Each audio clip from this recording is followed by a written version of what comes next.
Piensa en esto: el que le cierra la puerta a la duda, también le cierra la puerta a la verdad.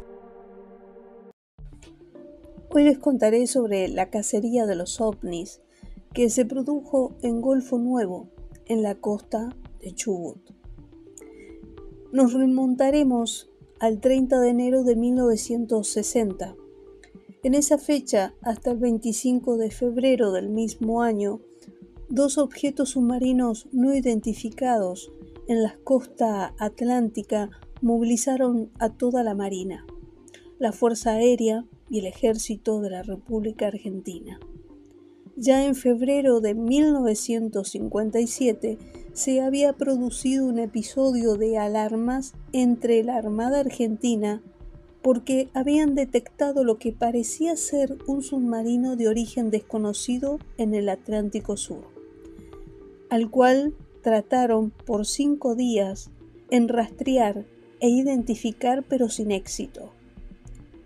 En mayo de 1958 aparece un objeto submarino en aguas jurisdiccionales argentinas. El submarino intruso no podía haber elegido peor sitio. Se trataba del lugar donde precisamente la Armada se hallaba realizando maniobras. La cuestión es que el intruso fue duramente atacado por la Marina y la aviación naval. El 21 de mayo de 1958 se encontraban en el Golfo Nuevo, provincia de Chubut, los cruceros General Belgrano, aquel que fue hundido arteramente por un submarino atómico inglés en 1982. El 9 de julio, y la Argentina, los destructores Buenos Aires, Entre Ríos, Misiones y Santa Cruz, el buque Talyer Inc. y Rivas y los remolcadores Sanavirón y Charrúa, más algunos aviones navales. Por 24 horas, este submarino fue detectado por medios electrónicos y visuales. Se le lanzaron 22 cargas de profundidad. A las 18:03 horas, el Buenos Aires divisa movimientos hacia la costa y cuando va hacia ella para observar, avista una estela a su estribor e inmediatamente ve un periscopio a una distancia de 220 metros, cayendo entonces a su encuentro. Carga su artillería y trata de embestir al submarino, siendo asistido por el Entre Ríos y el Santa Cruz. Mientras el Misiones investiga las embarcaciones de la costa. Son dos pesqueros pequeños. Al pasar el Buenos Aires sobre la estela del periscopio, pintado de marrón claro y aparentemente con un snorkel, observa manchas de aceite. El periscopio fue visto por oficiales y tripulantes de las estaciones del comando, control de artillería y piezas de artillería del buque, además de los vigías.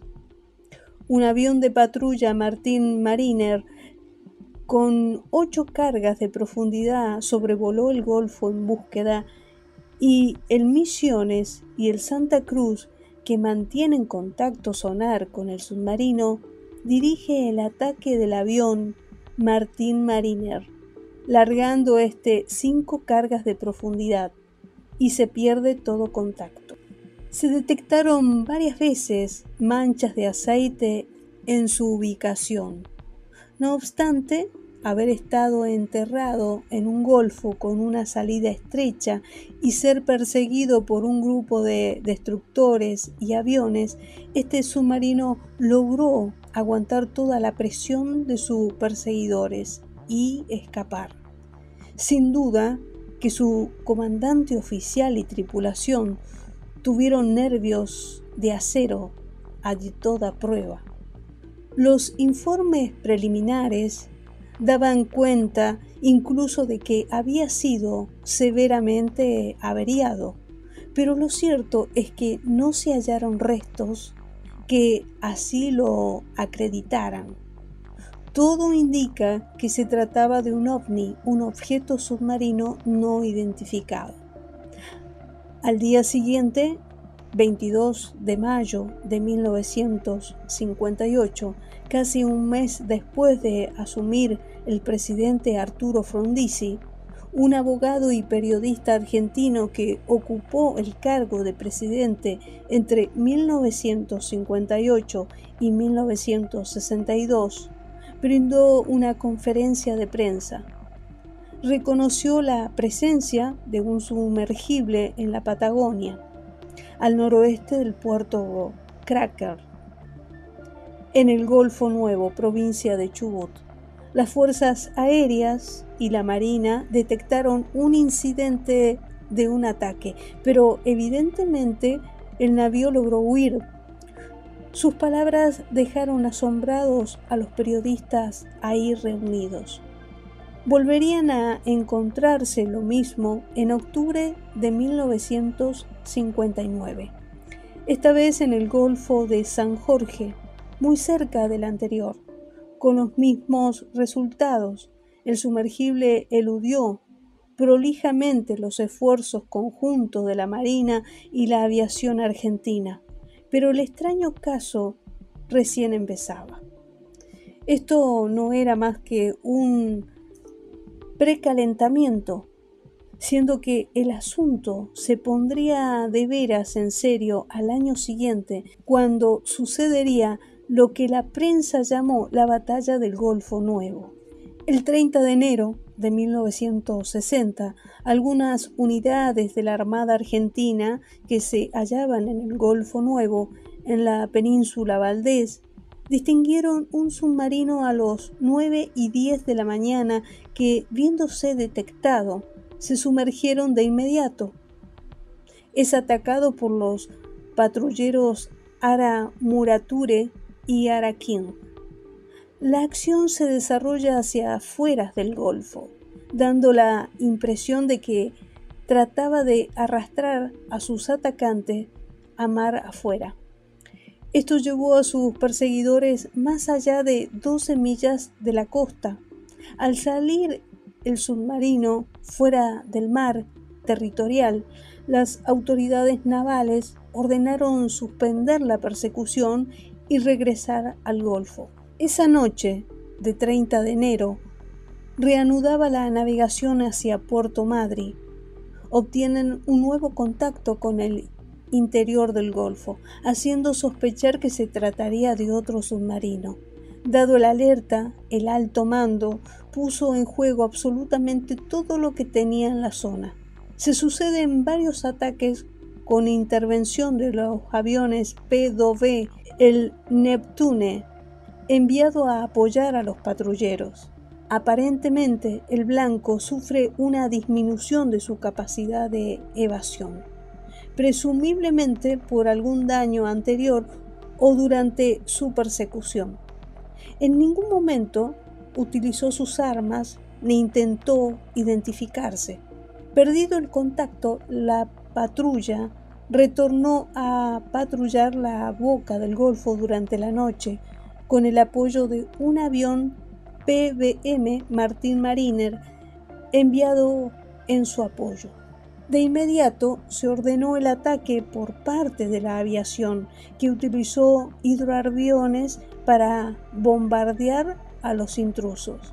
Este primer incidente con el objeto submarino no identificado u OVNI tuvo una duración de 36 horas 40 minutos, abarcando desde las 9:10 del día 30 de enero de 1960 hasta el día 31 de enero a 21:50. En ella tuvieron lugar alrededor de 40 contactos de sonar activo y pasivo, lo que se llaman escuchas hidrofónicas. Como consecuencia de estos contactos, se produjeron 21 acciones antisubmarinas por parte de los patrulleros Murature y King, en la que se efectuaron 6 ataques con rosa completa de carga de profundidad, 4 ataques con rosa reducida y se lanzaron 5 cargas intimidatorias. También intervinieron un avión antisubmarino P-2V/Neptune y un PBM Mariner, que efectuaron 11 ataques con bombas antisubmarinas. No cabía duda de que los submarinos eran dos. Uno de ellos había restringido su velocidad y alrededor de 10 nudos, mientras el otro mantenía 17 nudos. Denominaron Alfa al que detectaron repentinamente cerca del puerto Madrid y Bravo al que parecía llevar los perseguidores a la boca del Golfo.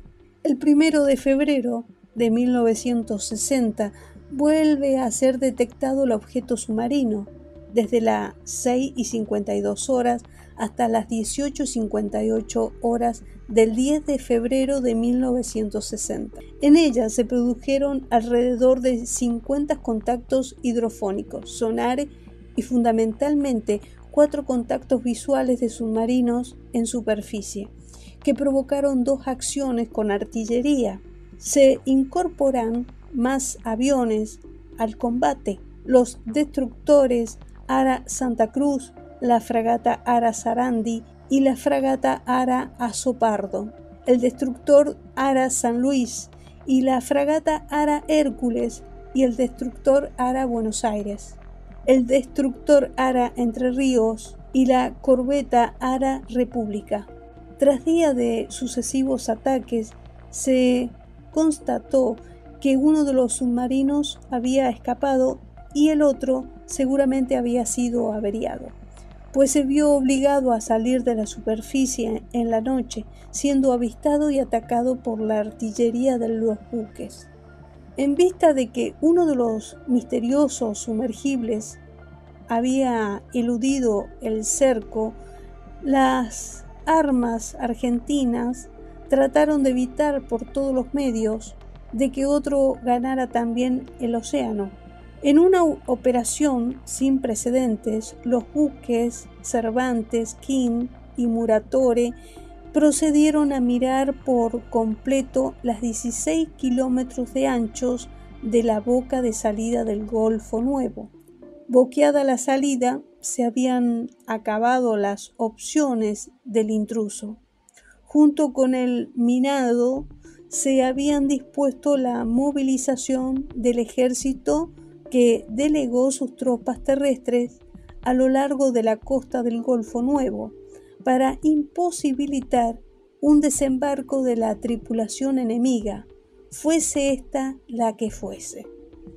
Como medida complementaria, por la noche se disparaban bengalas incandescentes sobre las aguas, al tiempo que varios reflectores trasladados especialmente a la zona barrían la superficie en busca de la ubicación de estos submarinos fantasmas.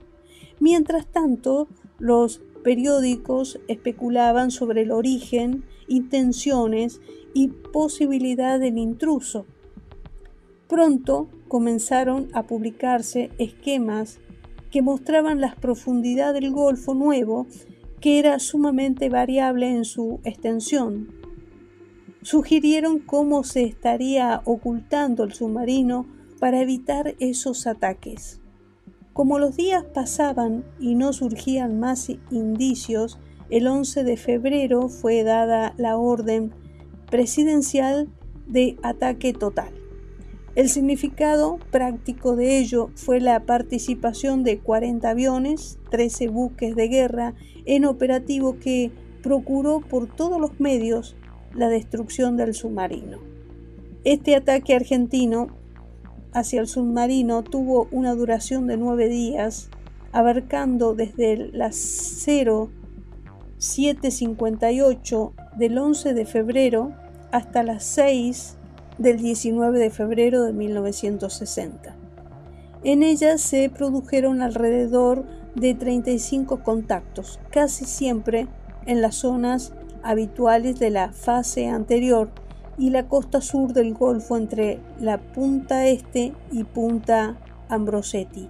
Se registraron 31 acciones en las que se efectuaron 17 ataques con cargas de profundidad, 5 ataques con erizo, un ataque con artillería Bofors 40-60, 4 ataques con bombas A/S Arias y 2 ataques con torpedos buscadores MK-43. Toda la ruta comercial fue desviada de la zona y de las actividades de pesca fueron prohibidas por un tiempo indeterminado. Aquí es cuando llegan los norteamericanos, porque el día 13 de febrero se sumó a la fuerza de ataque un equipo especial de lucha antisubmarina enviado por Estados Unidos y pertrechado con cargas de profundidad y boyas de localización de última generación. La Armada de los Estados Unidos envió un Global Master con una comisión de 13 expertos y armas antisubmarinas que, terminada la misión, desgraciadamente tuvo un final trágico, pues en su viaje de regreso se estrelló con un avión comercial a la entrada de Río de Janeiro. Perecieron 8 de ellos, su jefe, capitán USN Ray Pitts, que sobrevivió. El objeto se encontraba rodeado y parecía sellar la suerte del intruso, pero al día siguiente la situación dio un vuelco inesperado y el ratón se transformó en gato. El 14 de febrero de 1960, los asombrados operadores de sonar argentino detectaron la presencia de 2 naves submarinas de tamaño mucho más grande que cualquier sumergible que se conociera. Maniobras de alta velocidad alrededor de la flota argentina.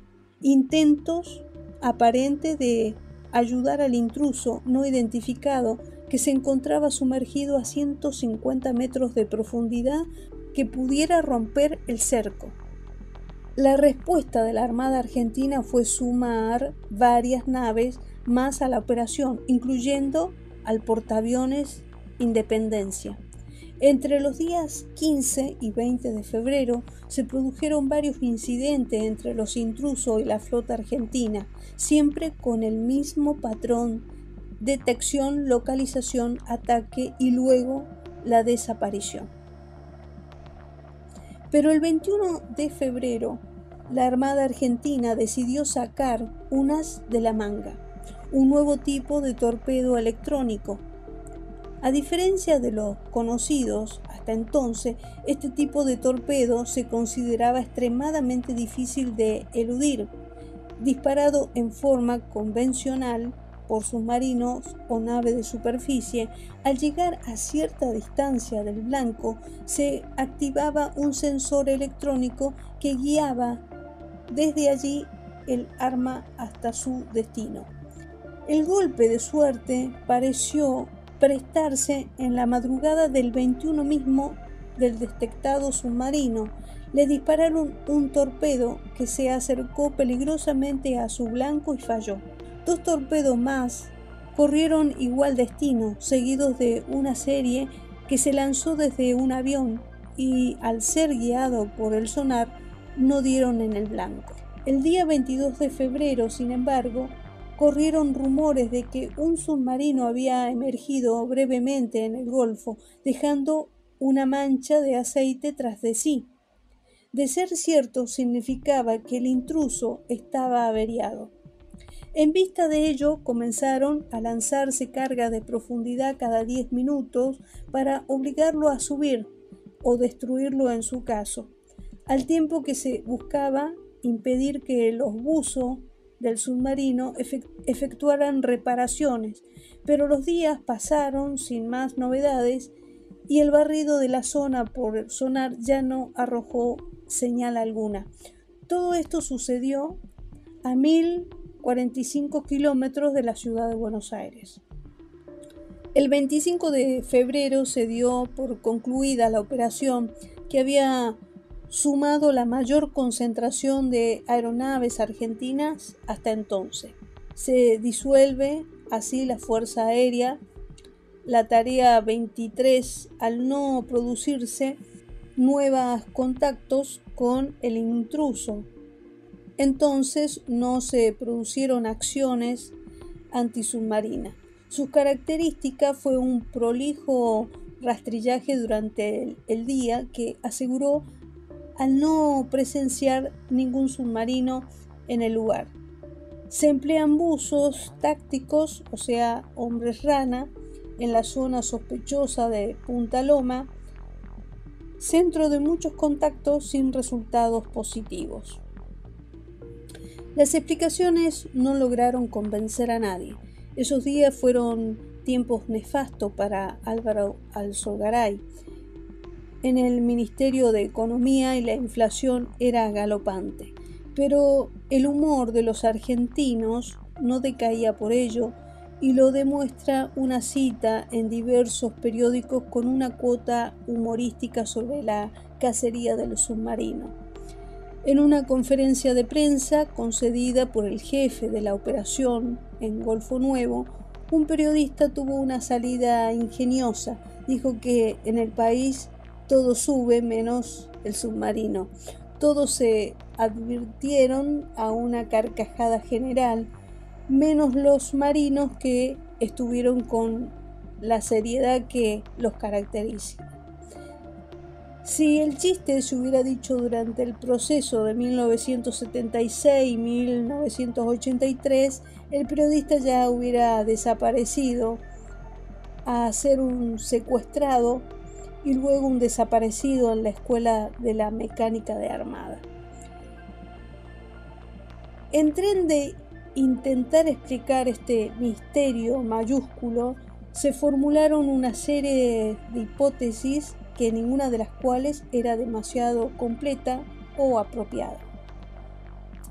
En principio, se pensó que ese submarino era de una potencia extranjera, que podía ser de la Unión Soviética, sin decirlo expresamente, pero más allá de la lógica negativa, lo cierto es que nunca hubo indicios reales de tal cosa. Una variante de esta idea era que se tratara de un submarino de origen soviético que venía por el oro nazi, supuestamente escondido en submarinos alemanes hundidos en la costa de la Patagonia.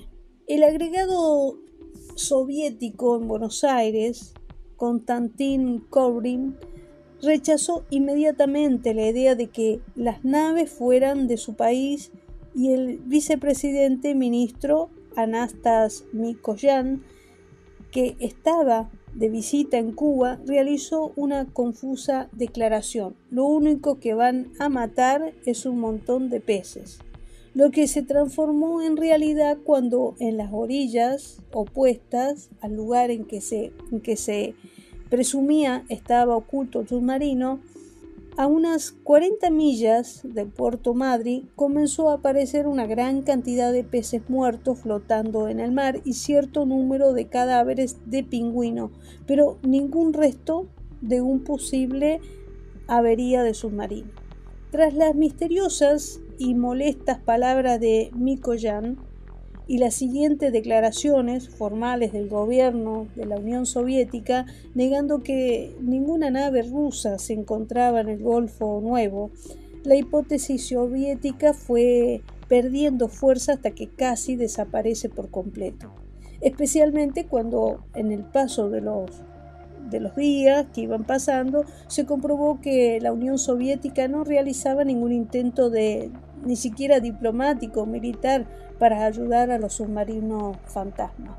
Lo siguiente fue apuntar a que se trataba de un submarino procedente de otro país distinto a la Unión Soviética, pero la hipótesis se anulaba del mismo modo. Además, ya al principio del asunto, el gobierno de Frondizi había enviado comunicados a 26 países distintos solicitando especificar si el navío operaba bajo su bandera. Todos los negaron rotundamente, aunque muchos eran afines a los intereses argentinos de la época, y el submarino hubiera sido habría podido solucionar el problema bajo las cuerdas. Pero ¿por qué no un submarino de otra potencia naval? De las 3 marinas occidentales que poseía unidades aptas para esta operación, Estados Unidos, Francia y ninguno otro contaba con apoyo logístico disponible en el teatro de operaciones o su cercanía para apoyar a los submarinos fuera del mar territorial. En operaciones prolongadas como estas, con las necesarias coberturas de una operación, se exceptúan los submarinos nucleares por su tamaño, que lo hace no operables en las plataformas continentales. Existió la sospecha de que el intruso era de origen británico, pero el embajador inglés declaró que era imposible. Igualmente tuviese la bandera que tuviese el submarino, ninguna hipótesis lograba explicar cómo había escapado de la destrucción o la captura en un golfo con la salida minada, tras 3 semanas de vigilancia y nutridos ataques. Un capitán de la fragata española llegó a sugerir una hipótesis bien extraña. Enrique Manera pensó que se trataba de un submarino alemán de la Segunda Guerra Mundial, de aquellos que llegaron a las costas argentinas tras el derrote nazi, desembarcando sus pasajeros y cargas clandestinas. Había sido hundido por su tripulación y sus restos fueron detectados por la Armada Argentina 15 años después, provocando toda la confusión subsiguiente. Un tanto difícil de creer porque no se explica cómo esos restos pudieron emerger tantas veces, evadir velozmente la persecución y verse ayudados por otro. Entonces, estos restos, también de mayor tamaño, era imposible. Tampoco se trataba de un submarino propio porque en lo que respecta a las aguas interiores está prohibido el acceso a submarinos salvo circunstancias muy especiales. Unos cuantos dijeron que lo que se estaba rastreando eran ballenas.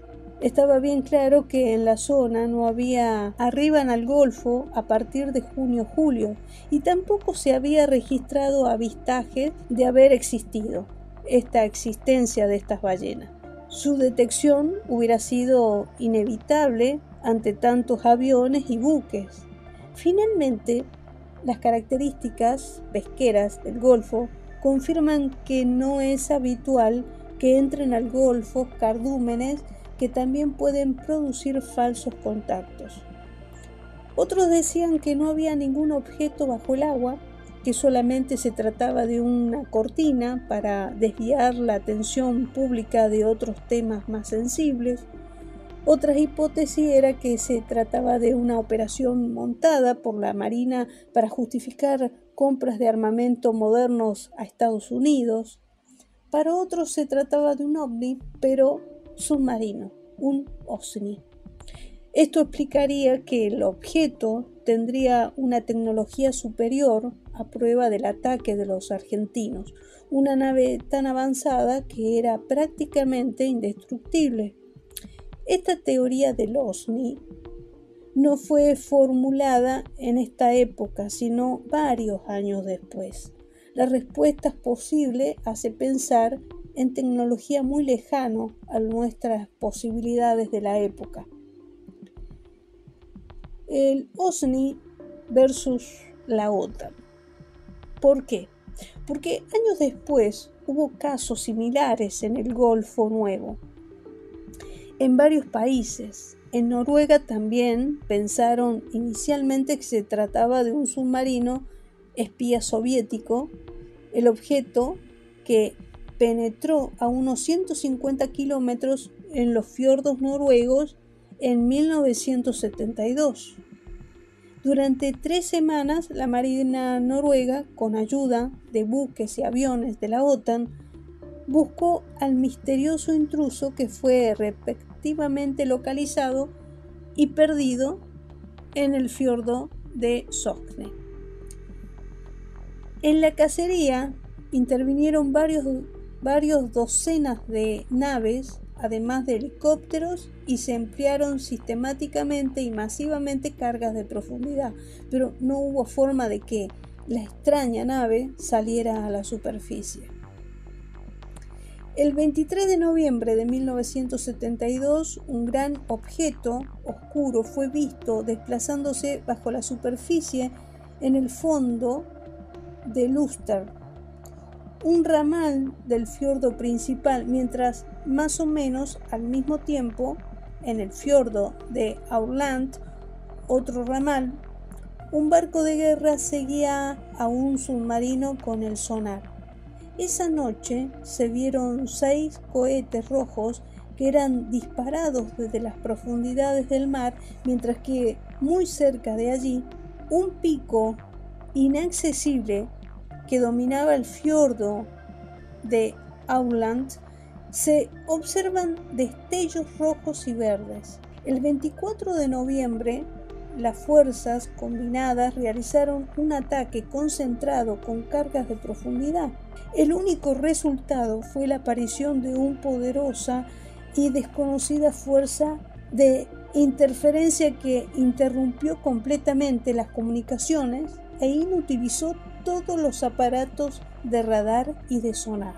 El 27 de noviembre, un comunicado de las autoridades noruegas afirmaban que el submarino misterioso se había marchado, sin ser visto ni tampoco identificado. En otros fiordos noruegos han tenido lugar incidentes similares y también en las aguas costeras suecas y en las cercanías de las costas de Groenlandia. En zonas aparentemente sin valor estratégico, pero jamás han sido identificadas, atrapadas o dañadas de ninguna nave submarina.